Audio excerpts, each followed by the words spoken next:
শ্রী গর্গ সংহিতা বৃন্দাবন খণ্ড ১১ অধ্যায়। নারদ বলিলেন, একদা কৃষ্ণ বলরাম সহ মনোহর গোচারণ করিতে করিতে গোপালগণ সহ তালবনে গমন করিলেন।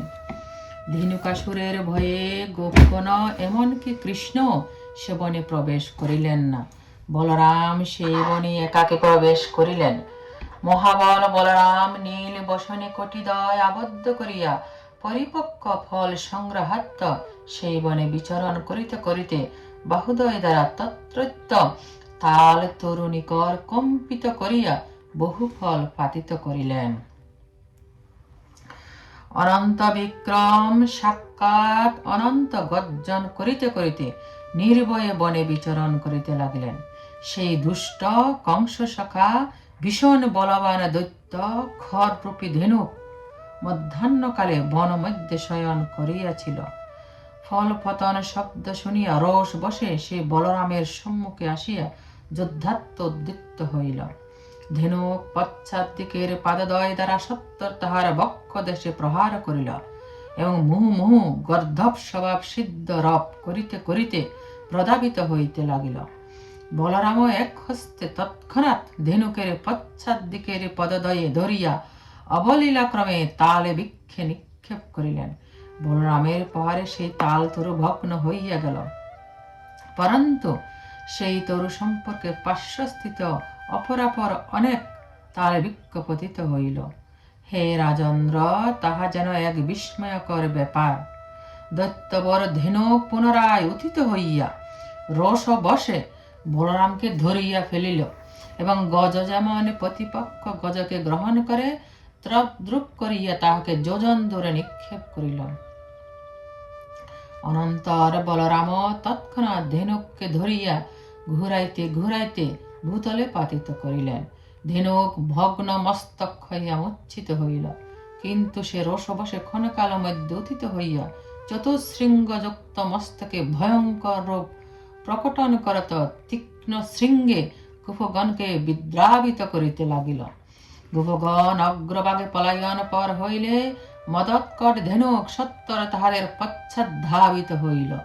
তখন শ্রীদাম দণ্ড দ্বারা সুবল যষ্টি প্রহারে স্ত্রোক নামক গোপাশ দ্বারা সে মহাবল দৈত্যকে তাড়না করিলেন।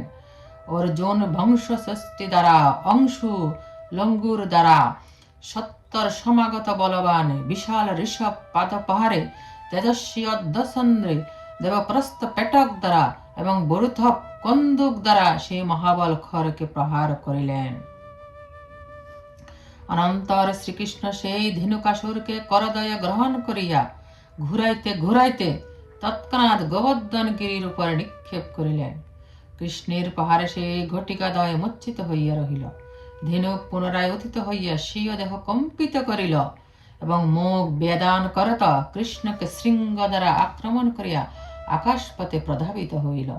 ধেনুক লক্ষ যোজন ঊর্ধ্বে কৃষ্ণের সহিত যুদ্ধ করিতে লাগিল। সাক্ষাৎ ভগবান কৃষ্ণ দৈত্য ধেনুককে গ্রহণ করিয়া অধোদেশে নিক্ষেপ করিলেন। সে ভূমিতলে পতিত হইয়া মূর্ছিত হইল, তাহার অস্থি চূর্ণিত হইয়া গেল।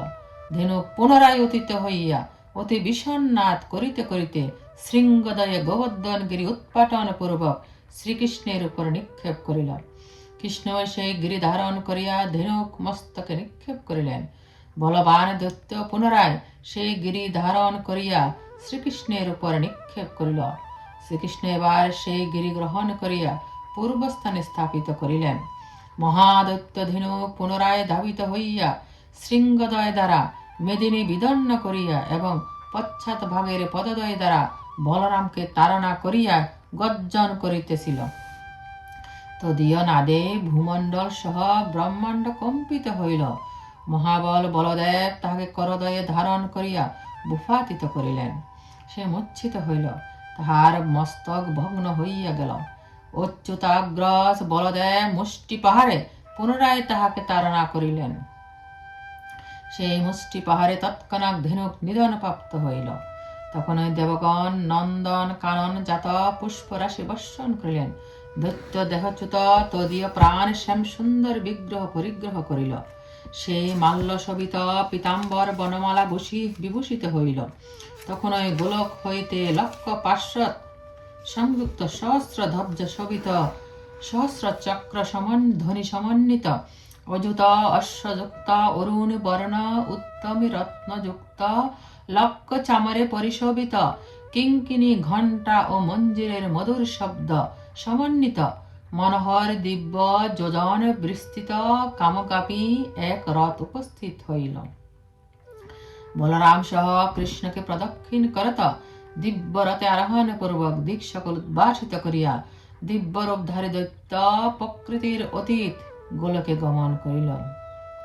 হে রাজন, শ্রীকৃষ্ণ ধেনুকের নিধন সাধন করিয়া বলরাম ও গোগণ সহ অতিশয় উজ্জিত হইলেন।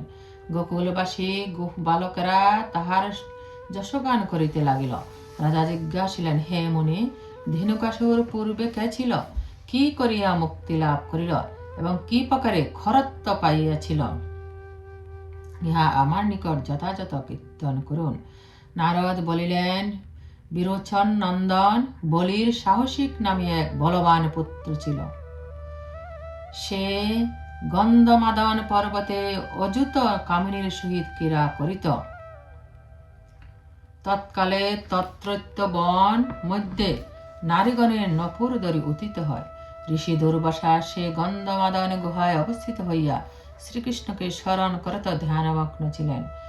দীর্ঘ সূক্ষ্মধারী ষষ্টিহস্ত ঋষি দুর্বাসা পাদুকাযুক্ত পদে সে গুহা হইতে বহির্গত হইয়াছিলেন। যাহার অভিশাপে পৃথিবী কম্পিত হয়, সেই দুর্বাসা তখন বলিতে লাগিলেন। দুর্বাসা বলিলেন, রে রে গদ্যপকার দুর্মতে, তুই গদ্যপ হইয়া থাক। হে অসুর, 4 লক্ষ বৎসর অতীত হইলে পুনরায় ভূতলে দিব্য পূর্ণ মথুরা মণ্ডলের তাল বনে বলরামের হস্তে তোর মুক্তি হইবে। নারদ বলিলেন, শ্রীকৃষ্ণ পূর্বে প্রহ্লাদকে বর দিয়েছিলেন যে তোমার বংশ আমার বৌদ্ধ নহে, এই জন্য তিনি তাকে বলরাম দ্বারা বধ করাইয়াছিলেন। বৃন্দাবন খণ্ডে 11 অধ্যায় সমাপ্ত।